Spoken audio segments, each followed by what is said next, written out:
વલસાડ કુંડી હાઈવે પર ₹9.26 લાખના દારૂ ભરેલી ઇનોવા સાથે પારડી મોતીવાડાનો કેપલ ઉર્ફે સોનુ સહિત 2 ઝડપાયા। એસએમસી પોલીસની ટીમે વોચ ગોઠવી દમણથી દારૂ ભરાવનાર અને મંગાવનાર સહિત 4ને વોન્ટેડ બતાવ્યા। વલસાડ કુંડી હાઈવે પર ₹9.26 લાખના દારૂ ભરેલી ઇનોવા કાર સાથે પારડી તાલુકાના મોતીવાડાનો કેપલ ઉર્ફે સોનુ સહિત 2 બુટલેગરોને ઝડપી પાડ્યા હતા। ગુજરાત સ્ટેટ મોનિટરિંગ સેલના એસએમસી પીઆઈ બીપી દેસાઈની ટીમે વલસાડના ડુંગરી હાઈવે પરના કુંડી ફ્લાયઓવર નજીક બાતમીના આધારે વોચ ગોઠવી હતી। આ વેળા સુરત તરફ જતી ઇનોવા ગાડીને અટકાવી હતી। કારમાં તપાસ કરતા દારૂની 87 નંગ પેટીઓ જેની કિંમત ₹9.26 લાખનો જથ્થો મળી આવ્યો હતો।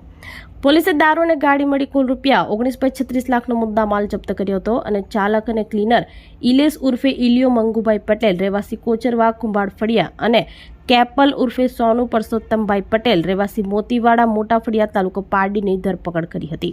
બંનેની પૂછપરછમાં દારૂનો જથ્થો મોકલનાર અંકુર રાણી અને તેના સાગરીતો તેમજ દારૂનો જથ્થો મંગાવનાર સહિત 4 ઇસમોને વોન્ટેડ જાહેર કરવામાં આવ્યા છે।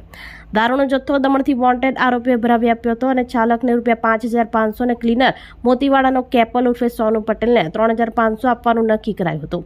જોકે અગાઉ પણ કેપલ ઉર્ફે સોનુ અનેક ચર્ચામાં રહ્યો હોવાનું જાણવા મળ્યું હતું।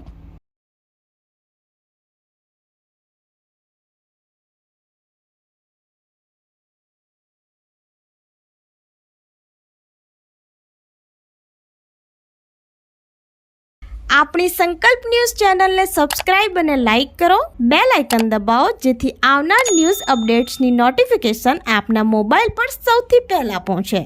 Like, subscribe and share the video.